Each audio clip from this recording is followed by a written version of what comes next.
Hello friends, welcome back. మళ్ళొకసారి మీ అందరికీ సంక్రాంతి శుభాకాంక్షలు. ఇప్పుడే ఈటీవీ విన్ లో ఒక మూవీ చూసా, ఇట్లు మీ ఎదవ. బేసిక్ గా ఈటీవీ విన్ ప్రొడక్ట్ అంటే మినిమం గ్యారంటీ ఉంటుంది అనుకున్నా, కానీ ఈ మూవీ లాస్ట్ ఇయర్ థియేటర్ కి రిలీజ్ అయిందంట. ఇప్పుడు ఓటీటీలోకి స్ట్రీమింగ్ లోకి వచ్చింది. సో ఇంకా స్టోరీ ఏంటో చూసే ముందు మన ఛానల్ ఇంకా సబ్స్క్రైబ్ చేసుకోకపోతే ఇప్పుడే సబ్స్క్రైబ్ చేసుకోండి, సపోర్ట్ చేయండి. Thank you. మూవీ మచిలీపట్నంలో స్టార్ట్ అవుతుంది. ఫస్ట్ హీరోయిన్ ఇంట్రొడక్షన్ తో స్టార్ట్ చేస్తారు. Manasvi, daughter of Sai, bank manager. మనస్వికి దేవుడు అంటే చాలా ఇష్టం. మనస్వి అనే కాదు, వాళ్ళ ఫ్యామిలీ మొత్తానికి. వీళ్ళది కొంచెం క్లాస్ ఫ్యామిలీ. సో మనస్వి కాలేజ్ కోసం కో ఎడ్యుకేషన్ లో జాయిన్ అవడానికి వెళ్తుంది. ఇంకో సైడ్ మన హీరో శ్రీను కంప్లీట్ గా ఇర్రెస్పాన్సిబుల్ పర్సన్, లేజీ పర్సన్ కూడా. సింపుల్ గా చెప్పాలంటే ఎదవ. అయితే మనస్వికి శ్రీనుకి అనుకోకుండా పరిచయం అవ్వడం, అది మెల్లిగా రిలేషన్ లోకి చేంజ్ అవుతుంది. ఇక ఈ విషయం మనస్వి వాళ్ళ ఇంట్లో తెలుస్తుంది.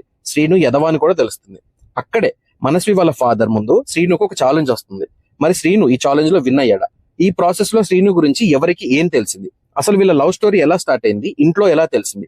టూ డిఫరెంట్ పర్సన్స్ ఎలా కలిశారు? ఇలాంటివన్నీ మూవీ చూసే తెలుసుకోవాలి. మూవీ స్టార్ట్ అయినప్పుడు అనిపించింది ఏదో డిస్కనెక్షన్ ఉంది మూవీతోని అని. బికాస్ కొంచెం ఈజీగా థింగ్స్ అన్ని జరిగిపోతూ ఉంటాయి. కానీ మూవీతో ఒక 30 minutes ట్రావెల్ అయ్యాక కొంచెం క్లారిటీ వచ్చింది. అర్థం కాకపోయేంత ఉందా అంటే అలా కాదు, కనెక్ట్ అవడానికి టైం పట్టింది అంటున్నా. బిగినింగ్ లో కాస్టింగ్ ఏంటి ఇలా చూస్ చేసుకున్నారు అనుకున్నా, కానీ క్లైమాక్స్ వరకు కన్విన్స్ చేశారు లీడ్ కాస్టింగ్ వాళ్ళ యాక్టింగ్ తో. స్టోరీ వైజ్ కొత్త స్టోరీ అయితే కాదు, కానీ ఎగ్జిక్యూషన్ బాగానే ఉంది. I mean to say convincing గా ఉంది అని. బీజిఎం పర్లేదు, కానీ సాంగ్స్ బెటర్ గా ఉన్నాయి. మెయిన్ గా సెకండ్ హాఫ్ లో సాయి ఇంకా శ్రీను మధ్య వచ్చే సాంగ్ బాగుంది. ఈ మూవీకి మ్యూజిక్ డైరెక్టర్ ఆర్పి పట్నాయక్ గారు. చాలా రోజుల తర్వాత మళ్ళీ ఆయన ఆల్బమ్ లో సాంగ్స్ విన్నా. ఇంకా క్లైమాక్స్ మళ్ళీ అదే మెలోడ్రామాతో ఎండ్ చేశారు. సినిమాటోగ్రఫీ కొంచెం బెటర్ గా ఉంటే బాగుండేదేమో అనిపించింది. డైరెక్టర్ త్రినాథ్ కటారి. ఇతను ఎవరో తెలుసా? ఈ మూవీలో హీరోగా చేసింది కూడా ఇతనే, త్రినాథ్. మరి డైరెక్షన్ ఎలా ఉందంటే ఓకే. చాలా నోన్ కాస్టింగ్ ఉంటుంది మూవీలో. యాక్టర్స్ వాళ్ళకున్న స్కోప్ లో అందరూ బాగానే పర్ఫామ్ చేశారు. సో ఇంకా మూవీ ఎలా ఉందంటే పర్లేదు, చూడొచ్చు.